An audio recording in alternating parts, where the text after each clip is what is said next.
Nu, ko ar atgriešanos Latvijā šajā burvīgajā ziemā?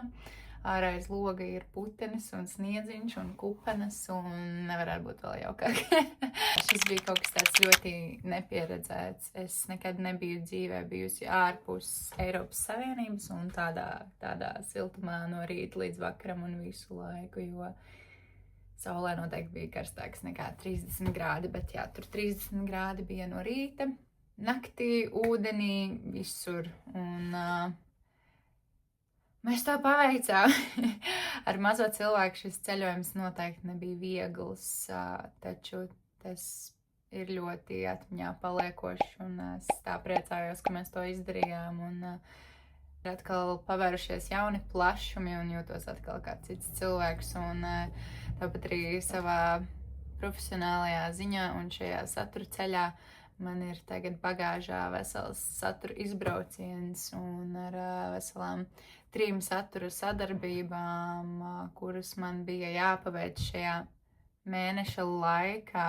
Un tad karstums bija tas, ar ko es nebiju rēķinājusies, jo šis te karstums tiešām ļoti traucēja strādāt. Kā man gāja, iepriekšējā video ir tikai tāds mazs ieskats par to, kā man tiešām gāja, viss tas backgrounds un kā es jūtos tajos brīžos, bet tieši šobrīd man ir radušies arī ļoti labi secinājumi pēc visa šī, kā man ir gājis un kādas bija šīs te kļūdas vai kādas bija šīs te uzvaras, tad jā, to visu es noteikti gribu izanalizēt un jums pastāstīt. Man ir atzīmētas 3 lietas, par kurām man obligāti ir jāpasaka.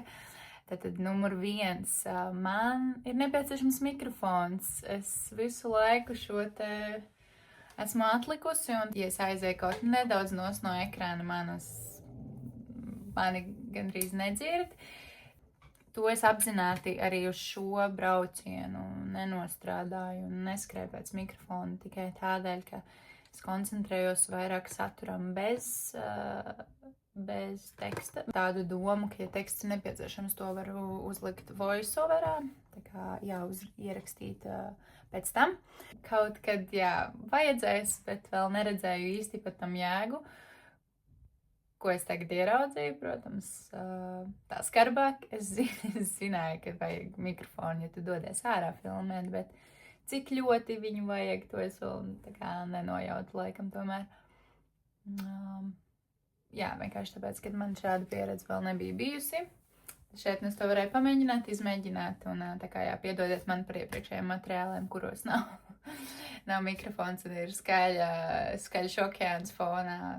Es domāju, ka jūs man piedodiet. Tāda otra lieta, par ko es atzīmēju, neticēt sev ir daļa no procesa. Diemžēl prāts ir pieradis mūs visu laiku sargāt, un tieši tādēļ tas visu laiku apšauba katru mūsu darbību, it īpaši katru mūsu darbību ārpus mūsu komforta zonas. Jā, pēc satura dienām man bija ļoti pacelājoša sajūta.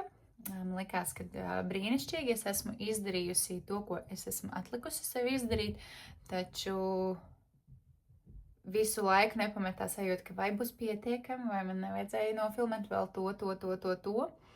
Un tā nepietiekamības sajūta mazliet piezogas, jo gribas, protams, lai viss ir ideāli, un tad piezogas arī šī neticamība mazliet sev par to, vai es tiešām varēšu to tā kā paveikt. Un es neatceros, kādā nolūkā man ir atzīmēts 3, taču acīm redzot, šāda atziņa man atnāca pēc kādas no satura dienām, un tas ir par to, ka dari, pat ja nav iedvesma, dari.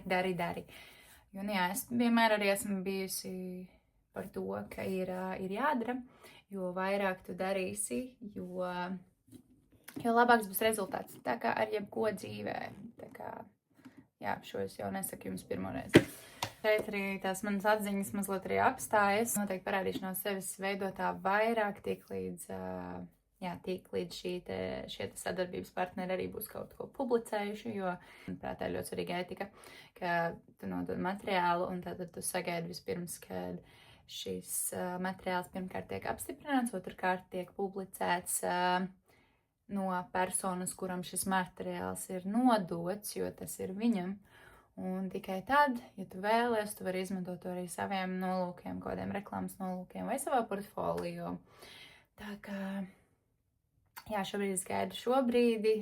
Un vēl, ko es vēlējos jums izstāstīt, ir tas, ka es saņēmu darba piedāvājumu strādāt vakancei digitālā satura veidotājs vietējā kultūras centrā.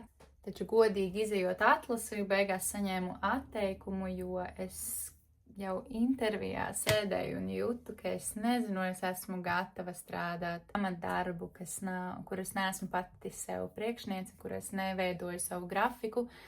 Un tāds ir šis te mana ceļa mērķis, būt tieši tik elastīgai visā savā grafikā, savā ikdienā. Un es patiesībā biju ļoti priecīga beigās saņemt šo te atteikumu. Kaut gan tas bija darbs, ko es ļoti gribētu, bet kaut kā sevī nejūtu šo te vilkmi līdz galam. Līdz galam viss nesaklikšķēja, un, manuprāt, tieši tādēļ arī gal galā rezultāts bija šāds. Bet ko es ar to visu gribu teikt? Ka tev nav nejausmas, cik atteikumu tevi vēl sagaida līdz tavam īstiem tam kalnu virsotnē. Un ja tu, piemēram, zinātu, ka tev ir vismaz 100 atteikumu jāsagaida, tu noteikti daudz azartiskāk mestos visos piedāvājumos iekšā, lai ātrāk saņemtu šos te atteikumus un lai ātrāk tik šajā kalna virsotnē. Pareizi. Tā kā es tāpat mēģināju jau pēc zvana jūtot to, ka es nezinu, vai es šo vēlos, bet varētu pamēģināt, būt jauki.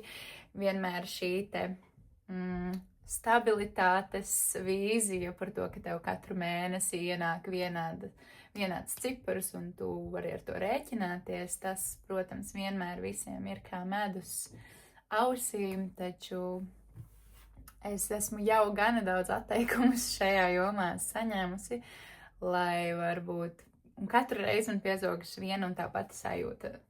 Dari to, kas tev ir jādara, ej savu ceļu un dari to, ko tu jūti, kas tev ir jādara, ko es šobrīd arī daru.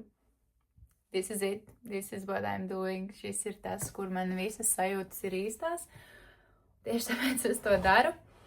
Un es tāpat turpinu pamēģināt pieteikties kaut kur, lai saņemtu šos atteikumus, bet katrs šis atteikums ir ļoti laba pieredze.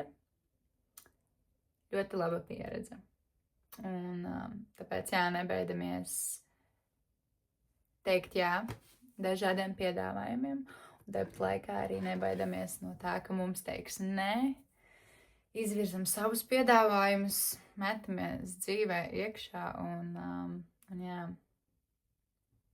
tas viss ir tā vērts, ja galā tu esi priecīgs un aizēji gulēt ar mierīgu sirdi un ar smaidu sejā. Tad tas ir tā vērts. Nākamreiz noteikti tiekamies, kad es būšu saņēmusi savas atgriezeniskās saites un varēšu jums pastāstīt vēl par to.